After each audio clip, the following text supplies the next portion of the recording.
I was raised a practicing Muslim and remained one for almost half my life. I attended madrasas, that is Islamic schools, and memorized large parts of the Quran. As a child, I lived in Mecca for a time and frequently visited the Grand Mosque. As a teenager, I sympathized with the Muslim Brotherhood. At 22, while my family was living in Kenya, my father arranged my marriage to a member of our family clan, a man that I had never met. I ran away, made my way to Holland, studied there, and eventually was elected a member of the Dutch Parliament. Now I live in the United States. In short, I have seen Islam from the inside and the outside. I believe that a reform of Islam is necessary and possible, and only Muslims can make that reform a reality. But we in the West cannot remain on the sidelines as though the outcome of this struggle has nothing to do with us. If the jihadists win and the hope for a reformed Islam dies, the rest of the world will pay a terrible price. The terror attacks in New York, London, Madrid, Paris, and many other places are only a preview for what's to come. For this reason, I believe that it's foolish to insist, as Western leaders habitually do, that the violent acts committed in the name of Islam can somehow be divorced from the religion itself. For more than a decade, my message has been simple. Islam is not a religion of peace.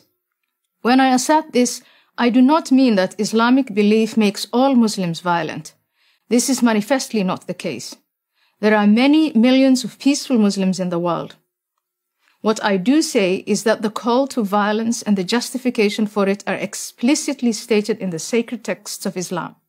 Moreover, this theologically sanctioned violence is there to be activated by any number of offenses, including, but not limited to, adultery, blasphemy, homosexuality, and apostasy, that is, to leave Islam.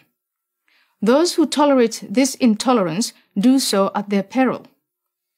As someone who has known what it is to live without freedom, I watch in amazement as those who call themselves liberals and progressives, people who claim to believe so fervently in individual liberty and minority rights, make common cause with the forces in the world that manifestly pose the greatest threat to that very freedom and those very minorities.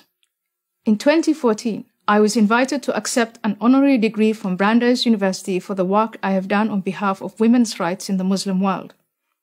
That invitation was withdrawn after professors and students protested my criticism of Islam.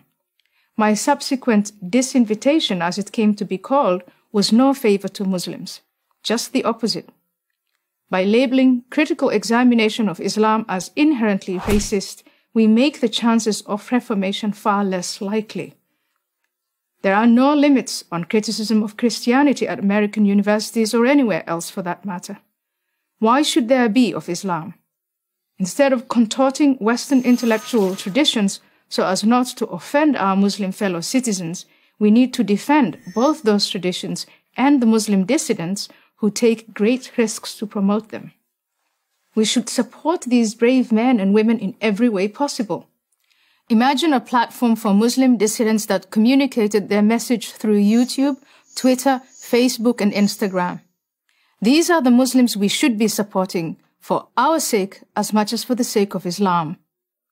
In the Cold War, the West celebrated dissidents such as Alexander Solzhenitsyn, Andrei Sakharov, and Václav Havel, who had the courage to challenge the Soviet system from within. Today, there are many dissidents who challenge Islam, but the West either ignores them or dismisses them as not representative.